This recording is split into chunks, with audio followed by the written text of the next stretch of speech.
కూడి వచ్చిన మీ అందరికీ మన ప్రభువును ప్రియ రక్షకుడైన యేసుక్రీస్తు వారి శ్రేష్టమైన నామంలో శుభములు మరియు వందనాలండి.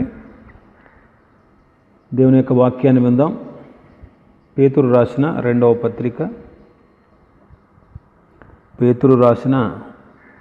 పత్రిక మొదటి అధ్యాయం 5వ వచనం నుంచి 7వ వచనం వరకు చదువుకుందాం. పేతురు రాసిన రెండవ పత్రిక మొదటి అధ్యాయం 5 నుంచి 7 వచనాల వరకు. ఆ హేతువు చేతనే మీ మట్టుకు మీరు పూర్ణ జాగ్రత్త గలవారై మీ విశ్వాసమునందు సద్గుణమును, సద్గుణమునందు జ్ఞానమును, జ్ఞానమునందు ఆశా నిగ్రహమును, ఆశా నిగ్రహమునందు సహనమును, సహనమునందు భక్తిని, భక్తి యందు సహోదర ప్రేమను, సహోదర ప్రేమ యందు దయను అమర్చుకొనుడి. పేతురు రాసిన రెండవ పత్రిక మొదటి అధ్యాయం 5 నుంచి 7 వచనాల వరకు మరొకసారి చదువుతాను. ఆ హేతువు చేతనే మీ మట్టుకు మీరు పూర్ణ జాగ్రత్త గలవారై మీ విశ్వాసమునందు సద్గుణమును, సద్గుణమునందు జ్ఞానమును, జ్ఞానమునందు ఆశా నిగ్రహమును, ఆశా నిగ్రహమునందు సహనమును, సహనమునందు భక్తిని, భక్తి యందు సహోదర ప్రేమను, సహోదర ప్రేమ యందు దయను అమర్చుకొనుడి. పేతురు గారు ఆయా ప్రాంతాల్లో చెదిరిపోయినటువంటి విశ్వాసులను ఉద్దేశించి ఈ పత్రిక రాస్తూ, మనం యాత్రికులం, పరదేశులై ఉన్నంతకాలం ఏ ప్రదేశంలో ఉన్నా భక్తిగా జీవించాలనే విషయాన్ని తెలియపరిచారు. మరి పేతురు కాలంలో చాలా హింసలు సంఘానికి వచ్చాయి. అది నీరో చక్రవర్తి పరిపాలిస్తున్నటువంటి కాలం. అతడు చాలా క్రూరుడు, నీచుడు, దుర్మార్గుడు అని పేరుగాంచిన వాడు. క్రైస్తవుల్ని చాలా భయంకరంగా చిత్రహింసల పాలు చేసి చాలామందిని చంపేశాడు. మనుషుల్ని కుక్కల కన్నా హీనంగా చూసేవాడు. చెడిపోయినటువంటి చక్రవర్తి అన్నమాట. అలాంటి సందర్భాల్లో సంఘానికి ఎన్నో హింసలు కలిగాయి. వారి విశ్వాసాన్ని బలపరుస్తూ పౌలు గారు ఈ పత్రికలు రాశారు. విశ్వాస జీవితం ఫలించాలి. విశ్వాసం విజయం సాధించాలి. 100కి 100% మన విశ్వాసం ఫలించాలి. మన విశ్వాసంలో జయించాలి. ఇది దేవుని చిత్తం. విశ్వాసము అమూల్యమైనది, వెలకట్టలేనిది, వెండి బంగారాల కన్నా శ్రేష్టమైనది. అయితే విశ్వాసం అనేది ఒంటరిగా ఉండకూడదు. ఒంటరిగా ఉంటే అది మృతమైపోద్ది. కాబట్టి విశ్వాసంలో నుండి ఫలాలు ఉద్భవించాలి. పేతురు రాసిన రెండవ పత్రికలో మనం చదువుకున్నటువంటి మొదటి అధ్యాయం 5 నుంచి 7 వరకు చదువుకున్నటువంటి వాక్యంలో ఆ వాక్యం మనకి నేర్పించేది ఏంటంటే, క్రైస్తవుల యొక్క పరిపక్వత గురించి బోధిస్తూ ఉన్నారు. ఒక విశ్వాసిగా జీవిస్తున్నటువంటి విశ్వాసిలో 7 సుగుణాలు ఉండాలి అని ఈ వాక్యం మనకు సూచిస్తూ ఉంది. వీటిని కలిగి ఉంటే మనం ఆత్మీయ జీవితంలో ఉన్నత స్థితికి మనల్ని తీసుకువెళ్తాయి. ఇవన్నీ కూడా దేవుడు మనల్ని ప్రేమించారు. మనల్ని తన స్వరక్తం ఇచ్చి సంపాదించుకుని విమోచించారు. మనకు విశ్వాసాన్ని అనుగ్రహించారు. తన దైవ స్వభావంలో మనం అందరం పాలిభాగస్థులం అవ్వాలని ఎన్నో ఆధిక్యతలు మనకి ఇచ్చారు. కాబట్టి మనం విశ్వాసులుగా మన విశ్వాసం ఫలించేటట్లు మనం పూర్ణ జాగ్రత్త కలిగి ఉండాల్సిన అవసరం ఉంది. విశ్వాసి ఈ 7 సుగుణాలను అమర్చుకోవాలి. 7 సుగుణాలను అమర్చుకోవాలి. విశ్వాసం అనేది పునాది అయితే ఈ సుగుణాలు దానిపైన కట్టే కట్టడం లాంటివి. విశ్వాసము చెట్టు అయితే ఇవన్నీ ఫలాలన్నమాట.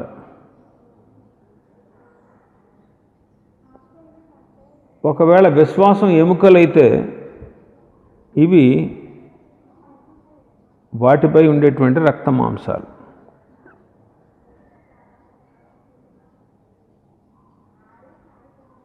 కాబట్టి మనం విశ్వాస యాత్రలో విశ్వాసం నుండి ప్రేమ అనే ఉన్నత శిఖరానికి చేరాలి.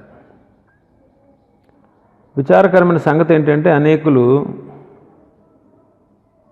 ఈ విషయంలో వ్యర్థులైపోతున్నారు. వర్షం లేని మబ్బుల్లాగా, కాయలు లేని చెట్లులాగా,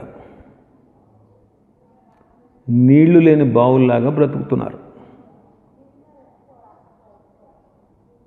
యేసుక్రీస్తునందు విశ్వాసం ఉంచిన వారు ఆ రకంగా ఉండడానికి అసలు వీలు లేదు.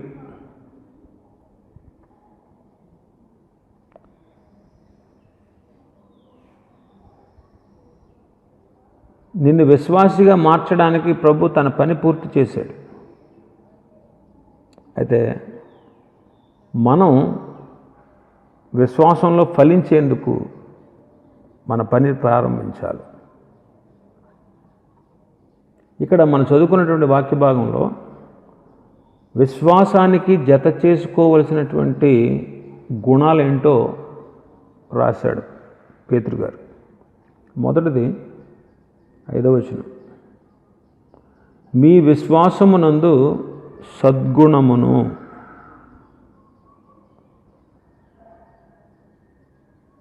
సద్గుణము అంటే నీతి కలిగినటువంటి శ్రేష్టమైన లక్షణం. దాన్నే మరొక విధంగా మంచితనము అనొచ్చు. మంచితనం. బజార్లో ఉన్న వస్తువులు చూడండి, మామూలుది ఉంటుంది, మంచిది ఉంటుంది, శ్రేష్టమైనది ఉంటుంది. ఈ 3 రకాల వస్తువులు మనకు దొరుకుతాయి. Cheap quality, better quality, best quality. అలాగే విశ్వాస జీవితం మామూలుగా ఉంటే సరిపోదు, మంచిగా ఉంటే సరిపోదు. అది శ్రేష్టమైనదిగా ఉండాలి, అన్నిటికీ మించినదిగా ఉండాలి, అందరినీ మించినదిగా ఉండాలి. పేతురు గారు ఈ పత్రిక రాసినటువంటి కాలంలో చెడిపోయినటువంటి ప్రజల మధ్యలో, చెడిపోయిన చక్రవర్తి మధ్యలో క్రైస్తవులు జీవిస్తూ ఉన్నారు. అలాంటి క్రైస్తవులకి పేతురు గారు ఈ పత్రిక రాశారు.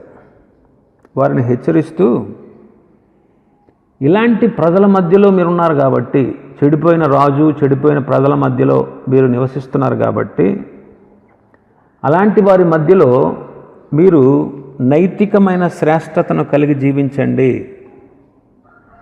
మంచితనంతో జీవించండి అని పేతురు గారు సంఘాన్ని హెచ్చరించారు. ఫిలిప్పీ పత్రిక 2వ అధ్యాయం 14 నుంచి 16 వచనాలు చూస్తే, మీరు మూర్ఖమైన వక్రజనం మధ్య నిరపరాధులు, నిష్కళంకులను, అనింద్యులునైన దేవుని కుమారులగునట్లు సణుగులను, సంశయములను మాని సమస్త కార్యములను చేయుడి అంటున్నాడు. పౌలు గారి ఆ పత్రిక ఫిలిప్పీ పట్టణంలో ఉన్నటువంటి సంఘానికి రాస్తూ ఎలా ఉండమంటున్నాడు? నిరపరాధులుగా, నిష్కళంకులుగా, అనింద్యులుగా ఉండాలి అంటున్నాడు. దేవుని కుమారుణ్ణి పోలి ఉండండి అని హెచ్చరిస్తున్నాడు. పౌలు గారు అక్కడ అంటారు, లోకమందు జ్యోతుల వలె మనం వెళ్ళగాలి అంటున్నారు. దేవునికి కావాల్సింది నామకార్థ క్రైస్తవులు కాదు, నాసిరకం క్రైస్తవులు కూడా కాదు, నీచమైన క్రైస్తవులు అంతకంటే కాదు. అయితే ప్రభు కోరుకునేది నాణ్యత కలిగిన, నీతి కలిగినటువంటి క్రైస్తవుల్ని ఆయన కోరుకుంటున్నాడు. పరిసయ్యులు, సద్దూకయ్యులు, శాస్త్రులు, పెద్దలు, ప్రధాన యాజకులు యేసుప్రభు చుట్టూ ఉన్నారు. వీళ్ళు పరిసయ్యులు ఉన్నారు యేసుప్రభు చుట్టూ, సద్దూకయ్యులు ఉన్నారు, శాస్త్రులు ఉన్నారు, పెద్దలు ఉన్నారు, ప్రధాన యాజకులు ఉన్నారు, సామాన్య ప్రజలు కూడా ఉన్నారు. వీళ్ళందరిలో యేసును పోలిన వారు ఎవ్వరూ లేరు. అందరిలో కల్లా అతి శ్రేష్ఠునిగా మన ప్రభువారు జీవించారు. ఆయనే మనకు మంచి మాదిరి. ఆయన మంచికి మారుపేరు అన్నమాట. మంచికి మారుపేరు మన ప్రభువైన యేసుక్రీస్తు. కాబట్టి ఇక్కడ విశ్వాసం ఇతరులకు మేలు చేసేదిగా ఉండాలి.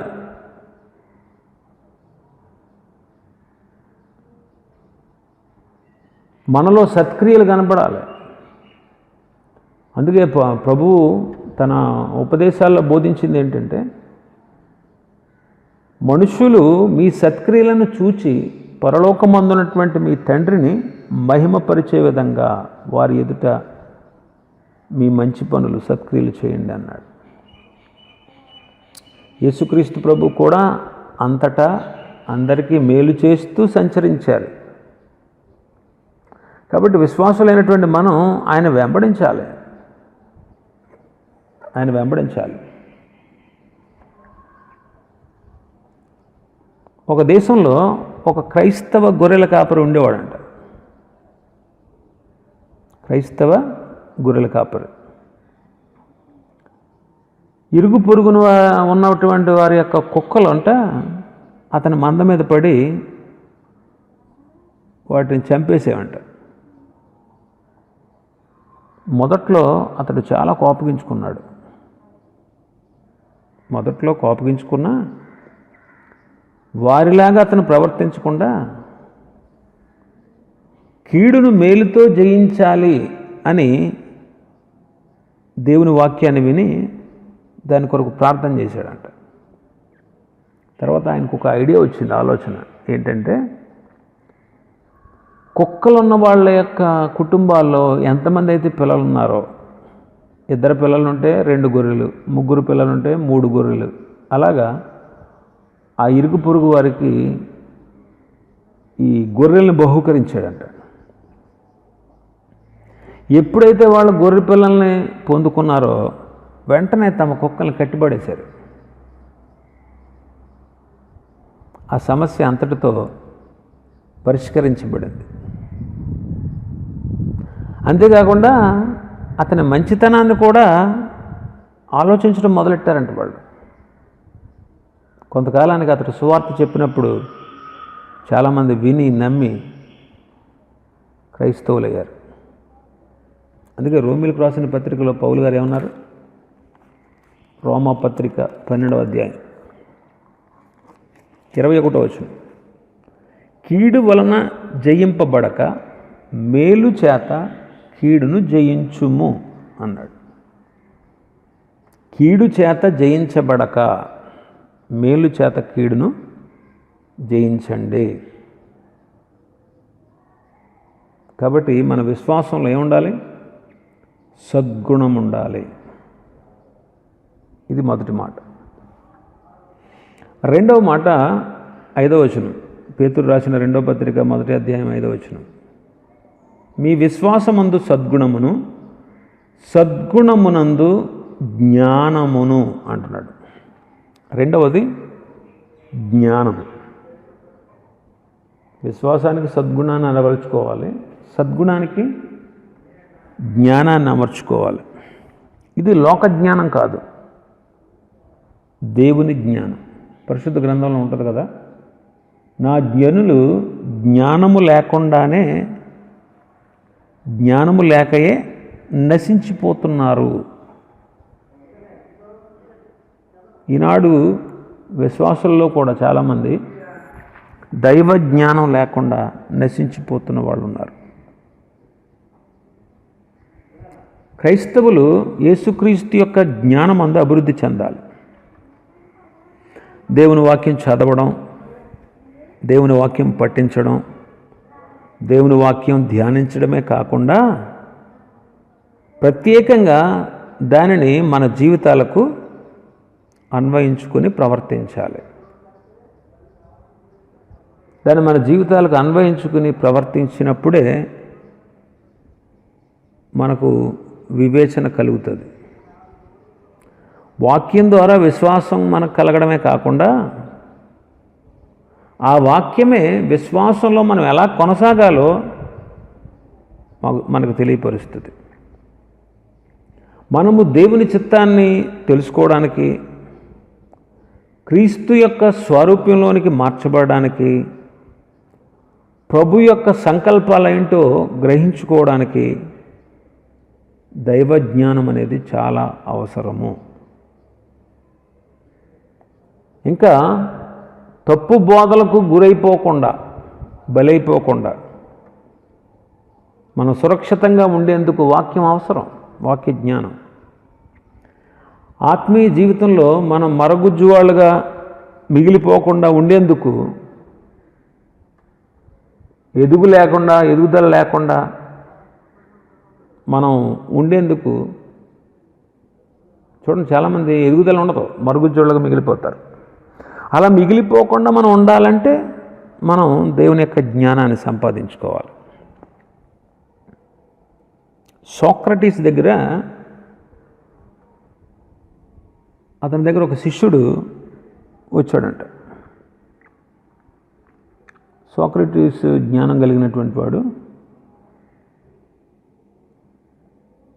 అతని దగ్గరికి వచ్చినటువంటి శిష్యుడు అన్నాడంట, గురుగారు నాకు జ్ఞానం కావాలి,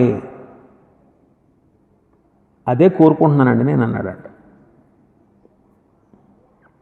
సోక్రటీసు అతన్ని నది దగ్గరికి తీసుకెళ్ళాడంట.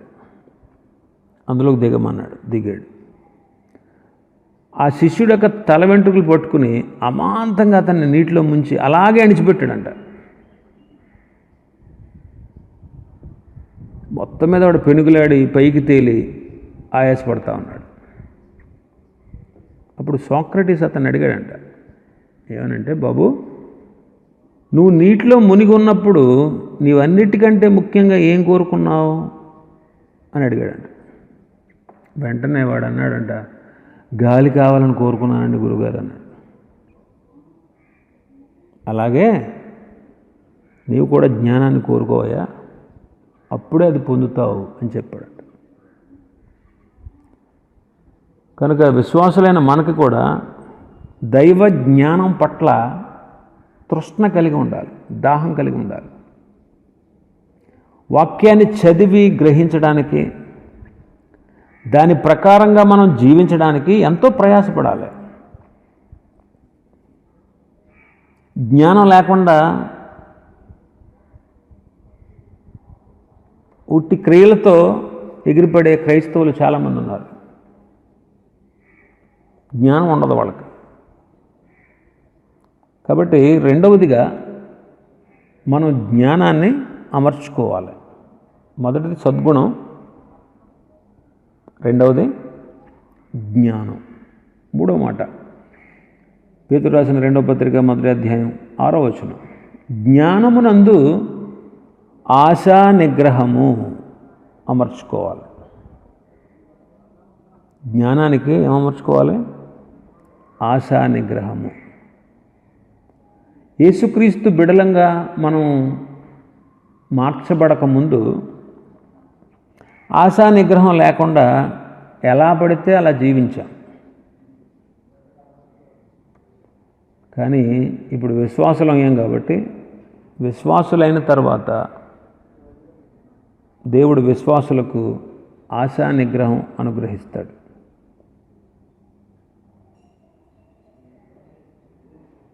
ఆశా నిగ్రహం అంటే మనపై మనం పట్టు కలిగి ఉండడం.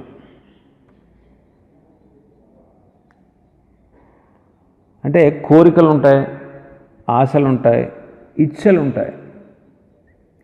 వీటన్నిటిపైన అధికారం కలిగి వాటిని మనం మన అదుపులో పెట్టుకుని జీవించడం అన్నమాట.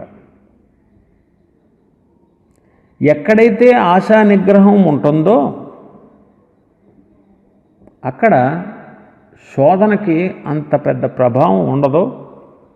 శోధన అక్కడ పనిచేయలేదు. అయితే ఈనాడు విశ్వాసులు అనేకులు ఆశా నిగ్రహం లేకుండా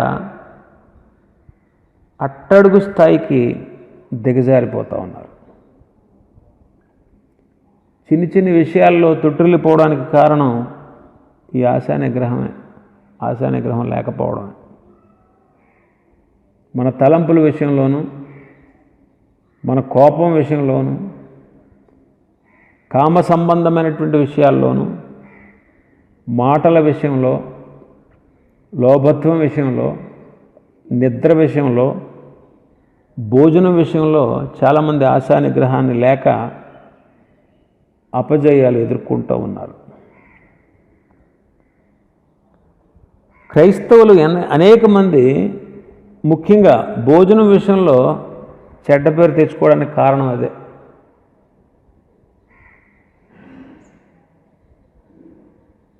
చాలామంది ఆశా నిగ్రహం లేకుండా బాగా పడి పడి తిని ఆయాసపడతారు, జీవితాన్ని వ్యర్థం చేసుకుంటూ ఉంటారు.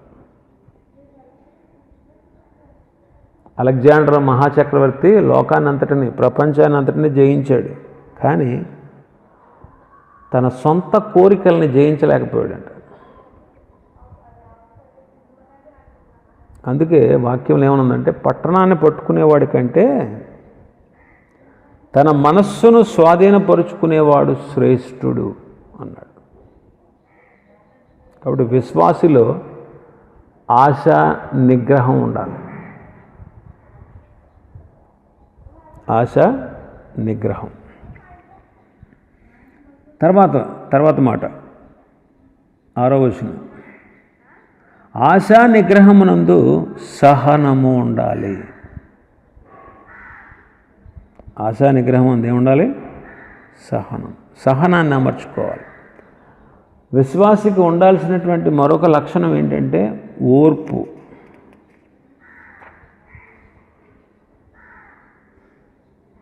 అంటే ఓర్చుకునేటువంటి గుణం. ఓర్చుకునేటువంటి గుణం. నీకెదురయ్యే ఎటువంటి కఠినమైన పరిస్థితుల్లోనైనా నువ్వు ఎవరికి ఫిర్యాదులు చేయకుండా,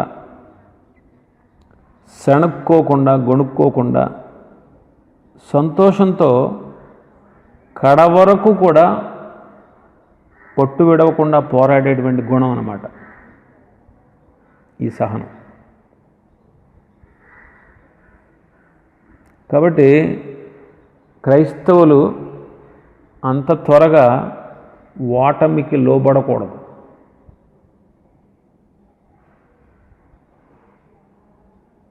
మనం ఎదుర్కొనేటువంటివి ఎలాంటి శ్రమలైనా, ఎలాంటి సమస్యలైనా వాటన్నిటిని మనం ఓర్చుకుని జయించాలి. ఎక్కువ మందిలో ఈ గుణం లోపిస్తూ ఉంది. చాలామంది అనారోగ్యాన్ని ఓర్చుకోలేరు. ఎవరైనా వాళ్ళని అపార్థం చేసుకుంటే అది ఓర్చుకోలేరు. ఆర్థికంగా ఏమైనా ఇబ్బందులు వస్తే వాటిని ఓర్చుకోలేరు. అనుకున్న దానికంటే వ్యతిరేకంగా ఏదైనా జరిగితే ఓర్చుకోలేరు. అపవాది చేసేటువంటి దాడుల్ని ఓర్చుకోలేరు. ప్రతి విషయంలో ప్రతినిత్యం కూడా సతమతమవుతూ ఉంటారు. ఓర్పు లేకుండా జీవిస్తూ ఉంటారు. చూడండి, షడ్రకు, మేషకు, అబేద్నెగోలు అగ్నిగుండాన్ని కూడా ఓర్చుకున్నారు. దానియేలు సింహాల బోనును ఓర్చుకున్నాడు. యేసుక్రీస్తు ప్రభు సిలువలో ఓర్చుకున్నాడు. అపొస్తలులు హతసాక్షులవుతున్నప్పుడు వాళ్ళ మరణాన్ని వాళ్ళు ఓర్చుకున్నారు. వీరిదే నిజమైన విశ్వాసం, జయించే విశ్వాసం.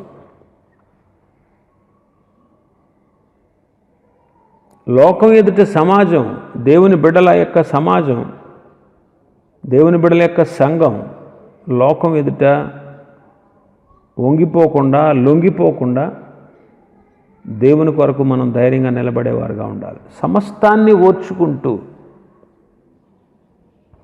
క్రీస్తు అడుగుజాడలు నడవాలి. ఓర్చుకునే వాళ్ళే ప్రభుకు కావాలి. కాబట్టి ఆ విషయాన్ని మనం గమనిద్దాం. ఓర్చుకోవాలి. ఓర్పు గొప్ప ద్రోహ కార్యాలు జరగకుండా నిన్ను ఆపు చేస్తుందంట. పేతురు గారు, యాకోబు గారు అంటారు, యాకోబు తన పత్రికలో 5వ అధ్యాయం 11వ వచనంలో, సహించిన వారిని ధన్యులనుకొనుచున్నాము కదా, మీరు యోబు యొక్క సహనమును గూర్చి వింటిరి. కాబట్టి యోబు సహనం కలిగినవాడు.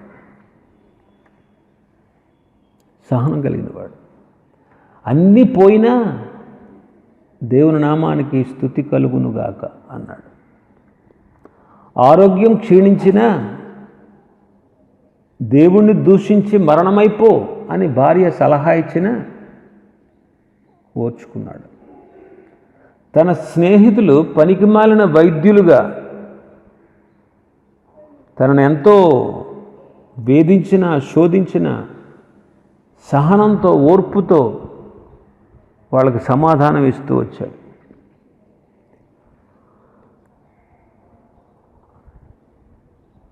విశ్వాసులైనటువంటి మనం యోబులాంటి ఓర్పు, సహనం మనకు కావాలి. ఓర్పు కావాలి. కాబట్టి ఆశా నిగ్రహమందు సహనాన్ని అమర్చుకోవాలి. తర్వాతది 6వ వచనం, సహనమునందు భక్తిని అంటున్నాడు. తర్వాత లక్షణం దైవభక్తి. జీవితంలో ప్రతి విషయంలో కూడా మనం దేవుని యొక్క ఉనికిని కలిగి ఉండడమే,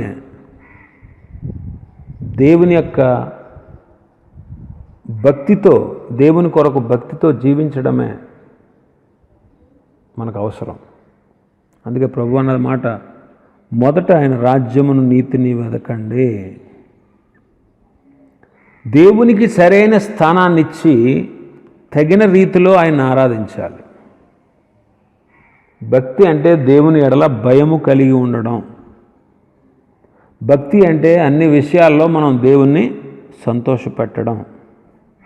భక్తి అంటే ఈ ఐక్య సంబంధమైనటువంటి మాలిన్యాన్ని మనం అంటించుకోకుండా ఉండడం. భక్తి అంటే అనుక్షణం ఆయన చిత్తాన్ని జరిగించడం, ఆయన కొరకు ఆయనతో జీవించడం.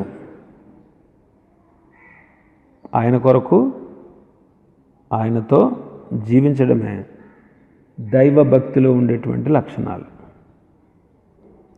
హనోకు చూడండి, దేవునితో నడిచాడు.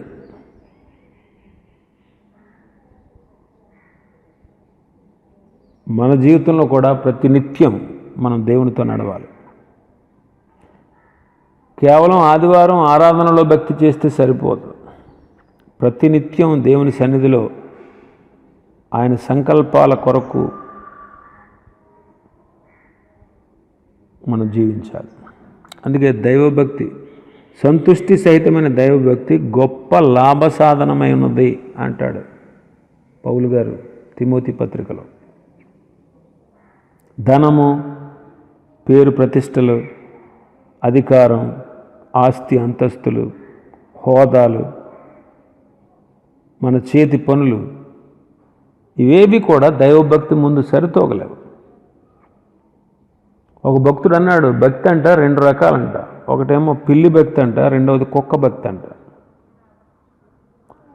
పిల్లిని యజమానుడు ఎంత ప్రేమగా చూసుకున్నా, దానికి ప్రతిరోజు యజమానుడు చక్కటి ఆహారం పెట్టినా, పిల్లికి మరలా అవసరం వచ్చేంత వరకు కూడా యజమాని గుర్తురాడంట. ఎక్కడెక్కడో తిరిగి మళ్ళా తినే టైంకి ఇల్లు చేరుతుందంట. కుక్క అలా కాదు. ఒకసారి తనకు ఆహారం పెట్టి ప్రేమతో చూచినటువంటి యజమానిని నిరంతరము వెంబడిస్తూ విడవకుండా మర్చిపోకుండా, దానికి ఆహారం కంటే కూడా యజమానిపై ఉన్నటువంటి మక్కువే ఎక్కువ. ఆ రీతిగా మనం చూస్తూ ఉంటాం. మరి మనది ఎలాంటి భక్తి? మనం పరీక్షించుకోవాలి. విశ్వాసంలో నుండి అధిక విశ్వాసంలోకి మనం ఎదక్కపోతే మన భక్తి వ్యర్థమే. కాబట్టి భక్తిని అమర్చుకోవాలి. 7వ వచనం తర్వాతది, భక్తి యందు సహోదర ప్రేమ. భక్తి యందు ఏమిటంటే చెప్పండి, సహోదర ప్రేమ. నేటి విశ్వాసుల్లో సహోదర ప్రేమ ఎంతగా లోపించిందో చెప్పనవసరం లేదు. విశ్వాసం అనేది మనకి స్నేహితుల్ని సంపాదించి పెడుతుంది. దేవుని పోలికలో ఉన్నవారిని ప్రేమించడం అనేది మన కర్తవ్యం. మన కర్తవ్యం. అందుకే మనం విశ్వాస గృహమునకు చేరిన వారి ఎడల ప్రేమ కనపరచాలంటాడు భక్తుడు. యేసుప్రభు కూడా తన శిష్యులతో చెబుతూ, యోహాను సువార్త 13వ అధ్యాయం 35వ వచనంలో చెబుతూ, మీరు ఒకని ఎడల ఒకరు ప్రేమ గలవారై ఉన్న ఎడల దీనిని బట్టియే మీరు నా శిష్యులు అని ప్రజలందరూ తెలుసుకుంటారు అన్నాడు. కాబట్టి ఒకరినొకరు ప్రేమించుకోవడం వల్ల, ఒకని ఎడల ఒకరు ప్రేమ కలిగి ఉండడం వల్ల మనం యేసు ప్రభు బిడ్డలం అనే విషయం లోకానికి అర్థమవుతుంది. అర్థం చేయించాల్సిన బాధ్యత మనందరి మీద ఉంది.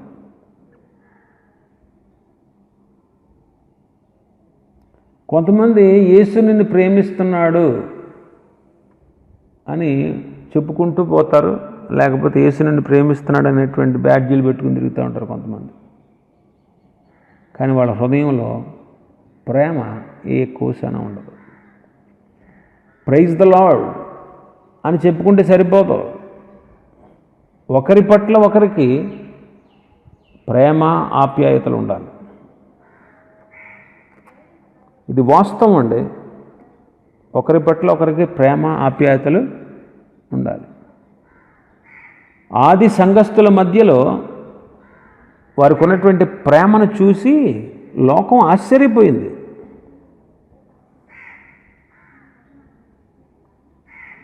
నేటి సంఘాల్లో అయితే క్రీస్తు ఆత్మ కంటే కూడా కయీను ఆత్మ ఎక్కువగా పనిచేస్తుంది. ఇది చాలా దురదృష్టకరమైనటువంటి స్థితి. ఒక మిషనరీ అంట చైనా దేశానికి వెళ్ళాడంట సువార్త అందించడానికి. అక్కడ కొంతమంది పిల్లలు తొక్కుడు బిళ్ళ ఆడుకుంటున్నారంట.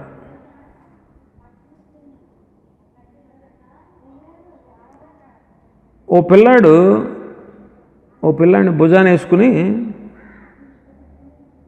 ఒక అమ్మాయి ఆడుతుంది. భుజాన్ని ఎత్తుకుని తొక్కుడు బిళ్ళ ఆడుతుంది. వాళ్ళ తమ్ముడిని భుజాన్ని ఎత్తుకుని. మిషనరీ ఆ పిల్ల దగ్గరికి వెళ్ళి, ఏమ్మా ఆట ఆడే సమయంలోనైనా మీ తమ్ముడిని కిందకు దించవచ్చు కదా అని అడిగాడంట. అప్పుడు ఆ పిల్ల చెప్పిన సమాధానం ఏంటంటే, అయ్యా వాడు నా తమ్ముడండి, వాడేమి నాకు పెద్ద భారమేమి కాదండి అని జవాబిచ్చిందంట. నిజంగా చూడండి, ఆ పిల్లకు ఉన్నటువంటి జ్ఞానం మనందరికీ ఉంటే ఎంత బాగుండు. ఈనాడు మనకి సంఘంలో దేవుడు తమ్ముళ్ళని, చెల్లెల్ని, అక్కల్ని, అన్నల్ని ఇచ్చాడు. వీళ్ళందరూ మనకు బరువు అయిపోయారు కదా. సహోదర ప్రేమ అనే దానికి అర్థం తెలియనటువంటి వారి సంఖ్య సంఘాల్లో దినదినం పెరిగిపోతూ ఉంది. చాలామంది నేను దేవుణ్ణి ప్రేమిస్తున్నాను అని చెప్పి తన సహోదరుని ద్వేషిస్తూ ఉంటారు. అందుకే యోహాను మొదటి పత్రిక 4వ అధ్యాయం, యోహాను మొదటి పత్రిక 4వ అధ్యాయం 20వ వచనం చదివితే 4:20, ఎవడైనను నేను దేవుణ్ణి ప్రేమించుచున్నానని చెప్పి తన సహోదరుని ద్వేషించిన ఎడల అతడు అబద్ధికుడగును. తాను చూచిన తన సహోదరుని ప్రేమింపనివాడు తాను చూడని దేవుని ప్రేమింపలేడు. సహోదరుని, ఎదురుగా ఉన్నటువంటి సహోదరుణ్ణి ప్రేమించలేనివాడు తనకు కనబడినటువంటి దేవుణ్ణి ఎలా ప్రేమించగలడు అంటున్నాడు. కాబట్టి మనం సహోదర ప్రేమను కలిగి ఉండాలి. సహోదర ప్రేమను కలిగి ఉండాలి.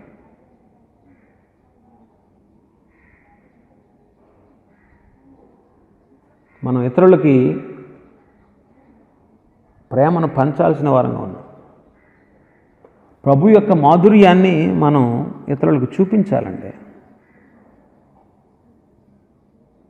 చార్లెస్ స్పర్జన్ గారు తరచూ అంటూ ఉండేవాడంట, ఏంటో తెలుసా, క్రైస్తవులు గొర్రెలు, వాళ్ళు ఎప్పుడు కూడా మందలోనే జీవిస్తారు, ఒంటరిగా ఉండేందుకు వాళ్ళు సింహాలు లేకపోతే ఎలుగుబంట్లు కారు అనేవాడంట. ఇప్పుడు గమనించండి, మీలో ఉన్నటువంటి విశ్వాసం ఇతరులకు దేవుని ప్రేమనివ్వగలుగుతుందా? సహోదరుల్ని ప్రేమించగలిగేటువంటి స్థితిలో మీరు ఉన్నారా? నేటి దినాల్లో చాలా చోట్ల సాటి విశ్వాసి అంటే పడనటువంటి వాళ్ళు, సంఘాల్లో అనైక్యతను సృష్టించేవారు ఎంతోమంది ఉన్నారు. కాబట్టి సహోదర ప్రేమ ఉండాలి. భక్తి యందు సహోదర ప్రేమ. ఆఖరిది, సహోదర ప్రేమ యందు దయను అమర్చుకోండి అంటాడు. ప్రేమ, సహోదర ప్రేమ అని ఉంది, దాని చోట ఫుట్నోట్స్లో అంకె వేసి 2 అనే అంకె వేసి ఏమని ఉంది కింద, ప్రేమ.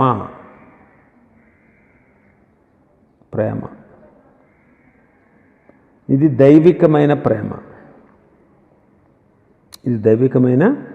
ప్రేమ. విశ్వాసం అనేది తారాస్థాయికి వెళ్ళినప్పుడు మనం ప్రేమ చేత పరిపక్వత చెందుతాం. గ్రీకు భాషలో ప్రేమకు 3 పదాలు ఉన్నాయంట.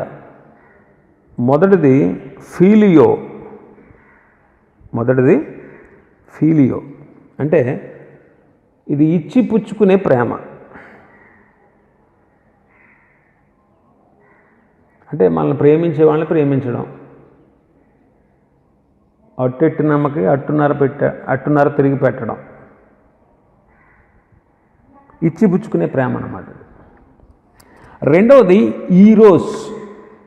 ఈరోస్ అంటే ఇది ఒక స్త్రీకి పురుషునికి మధ్య, అంటే భార్యాభర్తలకు మధ్య ఉండేటువంటి ప్రేమ.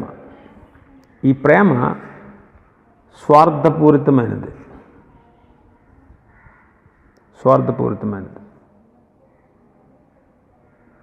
భార్యాభర్తల మధ్య, ఒక స్త్రీ పురుషుల మధ్య ఉన్నటువంటి ప్రేమ.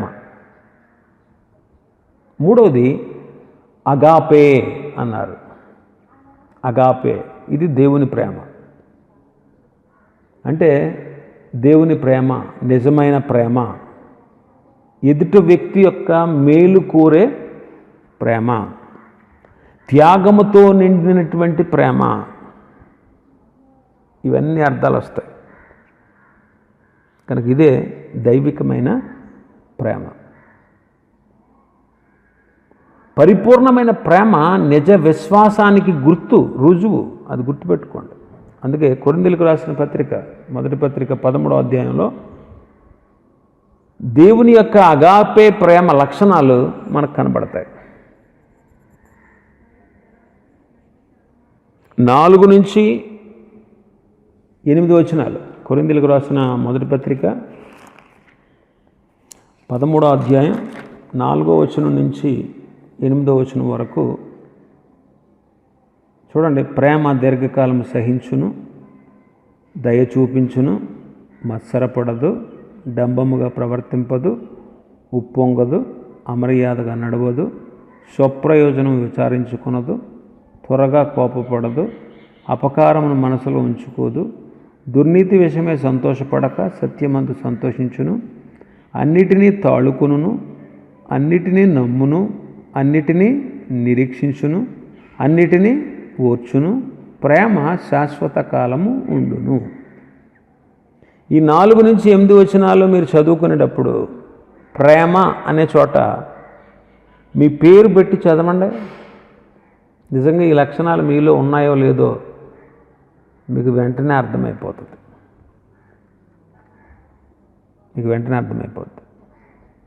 కాబట్టి మన విశ్వాసానికి ప్రేమను అమర్చుకున్నామో లేదో మనకు స్పష్టమైపోద్ది అన్నమాట. యథార్థంగా దేవుని ఎదుట వాక్యంతో మిమ్మల్ని మీరు పరీక్షించుకోండి. ఇలాగ మనం మన పేరు పెట్టుకుని చదువుతూ ఉంటే ఇలాంటి ఈ స్వీయ పరీక్ష మనకు కనువిప్పు కలిగిస్తుంది. కాబట్టి ప్రేమ క్షేమాభివృద్ధిని కలగజేస్తుంది. నిజానికి ఇటువంటి దైవిక ప్రేమకు మనం అర్హులం కాదు. కానీ ప్రభు మన పట్ల ఈ అగాపే ప్రేమను ప్రదర్శించారు. మనంతట మనమే ప్రేమను ఉత్పత్తి చేయలేం. ప్రేమించడం మనకు చేత కాదు. కానీ దేవుడు పరిశుద్ధాత్మ ద్వారా ఈ ప్రేమను మన హృదయాల్లో కుమ్మరించాడు. కాబట్టి మనం దేవునికి మన జీవితాలు సమర్పించుకొని ఆయన చూపించిన ప్రేమకు ప్రతిగా మనం స్పందించాలి. ప్రేమించడం, దైవికమైన అగాపే ప్రేమను కలిగి ప్రేమించడం మనం అలవర్చుకోవాలి. ఇది దేవుని ప్రేమ, నిజమైన ప్రేమ, ఎదుటి వ్యక్తి యొక్క మేలు కోరేది, త్యాగంతో నిండినటువంటిది. కాబట్టి ఖాళీ ప్రేమ వ్యర్థం. ఈ లక్షణాలు ఏమి లేకపోతే ఇది అగాపే ప్రేమ, దేవుని ప్రేమ. మనం కూడా ఇలాంటి ప్రేమతో మనం ప్రేమించాలి. ఇవన్నీ కూడా విశ్వాసానికి ఉండేటువంటి ఫలాలు. కాబట్టి మనలో విశ్వాసం ఉండాలి. ఆ విశ్వాసానికి ఇప్పుడు చెప్పుకున్నటువంటి ఫలాలన్నీ కలగాలి. అంతేకాదు, ఆయన ఏమంటున్నాడు తెలుసా?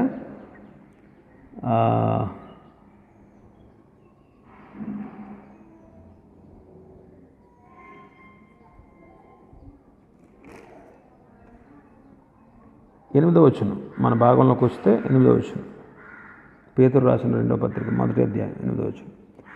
ఇవి మీకు కలిగి విస్తరించిన ఎడల అవి మన ప్రభువైన యేసుక్రీస్తును గూర్చిన అనుభవ జ్ఞాన విషయంలో మిమ్మల్ని సోమరులను నిష్ఫలులను కాకుండా చేయను. ఇవి మీకు కలిగి విస్తరించాలి. ఇప్పుడు చెప్పినటువంటి లక్షణాల్లో కొన్ని ఉండి కొన్ని లేకపోతే అది అసంపూర్ణమే. మన విశ్వాసానికి వీటన్నిటినీ వరుస క్రమంలో అమర్చుకోవాలి, వాటిలో అభివృద్ధి చెందాలి. తద్వారా దేవుడిచ్చేటువంటి ఆశీర్వాదాలు మన సొంతం చేసుకోవాలి. ఒక స్కూల్ టీచర్ కంట 25 సంవత్సరాల అనుభవం కలిగిన తర్వాత ప్రమోషన్ కోసం అర్జీ పెట్టుకుందంట. అయితే ఆ స్కూల్ ప్రిన్సిపల్ ఆ ప్రమోషన్ను తనకు కాకుండా కేవలం 1 సంవత్సరం అనుభవం ఉన్న మరో టీచర్కి ఇచ్చాడంట. అందువల్ల ఆ వృద్ధ టీచర్కి చాలా కోపం వచ్చేసింది. ఆ సీనియారిటీ ఉన్నటువంటి టీచర్కి చాలా కోపం వచ్చేసిందంట. ఆమె ప్రశ్నిస్తూ 25 సంవత్సరాల అనుభవం కలిగినటువంటి నాకు ప్రమోషన్ ఇవ్వకుండా 1 సంవత్సరం ఎక్స్పీరియన్స్ ఉన్న దానికి ఇస్తారా అందంట. అందుకు ప్రిన్సిపల్ గారు అన్నారంట, అమ్మా నీకు నిజానికి 25 సంవత్సరాల అనుభవం లేదు, 1 సంవత్సరం అనుభవమే 25 సంవత్సరాలు ఉంటూ వచ్చింది అన్నాడంట. అలాగే మనం ఎన్ని సంవత్సరాల క్రితం రక్షించబడ్డామో మనకి తెలియదు, కానీ రక్షించబడిన దినాల్లో ఉన్నట్టే సంవత్సరాలు గడిచిపోతున్న తర్వాత కూడా ఇప్పుడు అదే రకంగా ఉంటున్నాం. కాబట్టి మన విశ్వాసంలో లోపం ఉంది అనే విషయం మనకు అర్థమవుతుంది. మన విశ్వాసం వ్యర్థమైపోతూ ఉంది. కాబట్టి మనల్ని మనం పరీక్షించుకోవాలి, మనం ఆలోచన చేయాలి, మనల్ని మనం పరీక్షించుకోవాలి. పశ్చాత్తాపంతో ప్రభు పాదాల దగ్గర చేరి సరైన విశ్వాసం కలిగి మనం ఫలించాలి. అందుకే అంటున్నాడు 8వ వచనంలో, ఇవి మీకు కలిగి విస్తరించిన ఎడల ఇవి సోమరులైనా నిష్ఫలులైనా మనల్ని కాకుండా చేస్తాయి. లేకపోతే మనం గుడ్డివాళ్ళం, దూరదృష్టి లేని వాళ్ళం, పాపక్షమాపణ పొందామన్న విషయాన్ని మర్చిపోయిన వాళ్ళం అయిపోతాం అంటాడు. 11వ వచనం అంటాడు, నిత్య రాజ్యంలో మీకు సమృద్ధి అయిన ప్రవేశం దొరుకుతుంది అంట. ఇప్పుడు ఎయిర్పోర్ట్కి వెళ్ళి విమానం ఎక్కాలండి, మీరు మిమ్మల్ని చెక్ చేస్తారు, మీ లగేజ్ని కూడా చెక్ చేస్తారు. మీరు ఏదైనా లోపం ఉన్నా, మీ లగేజ్లో ఏదైనా లోపం ఉన్నా మిమ్మల్ని ప్రవేశింపనిస్తారా? ప్రవేశింపనివ్వరు.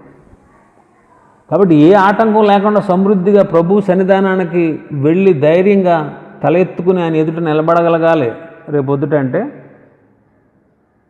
ఈ లక్షణాలు మనం కలిగి ఉండాలి. కాబట్టి మన విశ్వాసం ఎలా ఉందో మనల్ని మనం పరీక్ష చేసుకోవాలి. ఇవన్నీ కూడా విశ్వాస ఫలాలు అన్నమాట, విశ్వాస ఫలాలు. కాబట్టి ఇలాంటి విశ్వాస ఫలాలు కలిగి మనం ప్రభులో ఎదుగుతూ ముందుకు కొనసాగాలి. దేవుడిచ్చే ఆశీర్వాదాలు పొందాలి. దేవుడు ఈ మాటలు దీవించునుగాక. ప్రార్థన చేసుకుందాం. కృపాసత్య సంపూర్ణుడా మీకు స్తోత్రాలు. మీరు అనుగ్రహించిన వర్తమానాన్ని బట్టి స్తోత్రాలు. మా విశ్వాసం ఫలించాలని, పరిపక్వత చెందాలని, జయ జీవితాన్ని జీవించాలని మేము తెలుసుకున్నాం. ఇది మీ చిత్తమని మేము గ్రహిస్తున్నాం తండ్రి. కాబట్టి మా విశ్వాసంలో జత చేసుకోవాల్సినవి ఏంటో అవి మాకు తెలియపరిచారు. సుగుణాన్ని జత చేసుకోవాలని, నైతికమైనటువంటి శ్రేష్టమైన జీవితాన్ని, మంచితనాన్ని మేము లోకానికి ప్రదర్శింపచేయాలని తెలియపరిచారు. రెండవదిగా మా విశ్వాసానికి జ్ఞానమును అమర్చుకోవాలని. ఇది లోక జ్ఞానం కాదు నాయన, నిన్ను గూర్చినటువంటి దైవిక జ్ఞానం, వాక్య జ్ఞానం. అది మమ్మల్ని సురక్షితంగా ఉండేటట్లు, మా విశ్వాస యాత్రలో మేము కొనసాగేటట్లు, ఈ వాక్యం నీ చిత్తాన్ని గ్రహించుకోవడానికి ఉపయోగపడుతుందని, మీ స్వరూపంలోనికి మార్చబడడానికి మాకు సహాయం చేస్తుందని, తప్పు బోధనల్ని జయించడానికి, మీ సంకల్పాలు మేము తెలుసుకుని మీ ఆజ్ఞల ప్రకారం జీవించడానికి ఇది ఎంత అవసరం అని తెలియపరిచారు. అలాంటి జ్ఞానాన్ని మేము అమర్చుకోవడానికి సహాయం చేయండి. ఆశా నిగ్రహం అనే దాన్ని కూడా మేము జత చేసుకోవడానికి సహాయం చేయండి. మా ఆశలను మేము నిగ్రహించుకుంటూ, మా తలంపుల విషయంలో, మా కోపం విషయంలో, కామం విషయంలో, మాటల విషయంలో, లోభం విషయంలో నిద్ర విషయంలో, భోజనం విషయంలో ఆశానిగ్రహాన్ని కలిగి ఉండుటకు మాకు సహాయం చేయండి. అంతేకాదు నేను మరొక లక్షణం, సహనాన్ని మేము సంపాదించుకోవాలని సెలవిచ్చారు. అవును ప్రభువా, ఇటువంటి కఠినమైన పరిస్థితుల్లోనైనా సరే మేము ఫిర్యాదులు చేయకుండా, సణుక్కోకుండా, గొణుక్కోకుండా సంతోషంతో కడమట్టుకు ఈ సహనాన్ని కలిగి ఉండేటట్టు సహాయం చేయండి. మేము ఓర్చుకుని ఎటువంటి శ్రమనైనా, ఎటువంటి సమస్యనైనా, ఎటువంటి అనారోగ్యాన్నైనా మమ్మల్ని ఎదుటి వాళ్ళు అపార్థం చేసుకున్నా, ఆర్థిక ఇబ్బందులు వచ్చినా, అనుకున్న దానికి వ్యతిరేకంగా మాకు జవాబు వస్తూ ఉన్నా, అపవాది చేసేటువంటి దాడులను కూడా ఓర్చుకోగలిగే శక్తిని మాకు అనుగ్రహించండి. షడ్రకు మేషకు అబేద్నెగోలు అగ్నిగుండాన్ని ఓర్చుకున్నట్టు, దానియేలు సింహాల బోనును ఓర్చుకున్నట్టు, యోసేపు చెరసాలను ఓర్చుకున్నట్టు మేము కూడా ఓర్పు కలిగి, యోబు శ్రమలను ఓర్చుకున్నట్టు ఓర్పు కలిగి ఉండడానికి, ఓర్చుకునే గుణం, సహనం అనే గుణం ఉండడానికి సహాయం చేయండి. తర్వాత దైవభక్తిని అమర్చుకోమన్నారు. అవును ప్రభువా, ఆనాడు నోవహు, హనోకు వీళ్ళందరూ నీతో నడిచారు. మేము కనీసం ఒక రోజు కూడా సరిగా నడవలేనటువంటి పరిస్థితుల్లో ఉన్నాం. పాడైపోయినటువంటి ఆ పాప ప్రపంచంలో ఉన్నటువంటి ఆ భక్తులు, ఆ మహాభక్తులు మీతో నడిచారు. అట్లాంటి దైవికమైన భక్తి కలిగి మీతో నడుచుటకు సహాయం చేయండి. మా భక్తిని మేము పరీక్షించుకుంటూ మేము విశ్వాసంలో ఎదగడానికి సహాయం చేయండి. ఇంకా సహోదర ప్రేమను అమర్చుకోమన్నారు. అవును ప్రభువా, విశ్వాసం మాకు స్నేహితులను సంపాదించి పెట్టింది. మా చుట్టూ అనేక మంది రక్త సంబంధులైన విశ్వాసులు ఉన్నారు. మేము కూడా విశ్వాస గృహంలో చేరిన వాళ్ళమే, సంఘంలో సభ్యులమే. ఆనాడు శిష్యులతో చెప్పిన మాట మాతోనూ చెప్పారు. ఒకరినొకరు ప్రేమిస్తే మీరు నా శిష్యులు అనబడతారని. అవును ప్రభువా, మీరు నన్ను ప్రేమించారు. ఏదో పైకి ప్రేమ కలిగిన వారుగా నటించకుండా నిజమైన సహోదర ప్రేమను కలిగి ఉండటకు సహాయం చేయండి. కయ్యను వంటి ఆత్మను తీసివేసి క్రీస్తు వంటి ఆత్మను మాకు అనుగ్రహించండి ప్రభు. మా సహోదరులు మాకు ఎప్పటికీ భారం కాదు, వారిని మేము ప్రేమించబద్దులమే ఉన్నాం. సహోదర ప్రేమకు అర్థం తెలియనటువంటి పరిస్థితుల్లో చాలామంది ఉన్నారు. అనేక మంది నిజానికి సహోదరుని ప్రేమించాల్సింది బదులు ద్వేషిస్తూ, దూషిస్తూ, హేళన చేస్తూ, అపహసిస్తూ, అల్లరిపాలు చేస్తూ, ఇష్టానుసారంగా ప్రవర్తించి ఒక క్రమమైన విధానాన్ని జీవించకుండా నివసిస్తున్నటువంటి సంఘ విశ్వాసుల్లో మాలో కూడా సహోదర ప్రేమను అమర్చండి తండ్రి. ఒకరిగా మీ ప్రేమను, అగాపే ప్రేమను అమర్చుకోవాలని సెలవిచ్చారు. అవును ప్రభా, నీ ప్రేమ ఎంతో నిజమైనది. నీ ప్రేమలో నిజం ఉంది. నీ ప్రేమలో మాకు మేలు జరిగింది. మీ ప్రేమ మా కొరకు మీరు త్యాగం చేసేటట్లు చేసింది.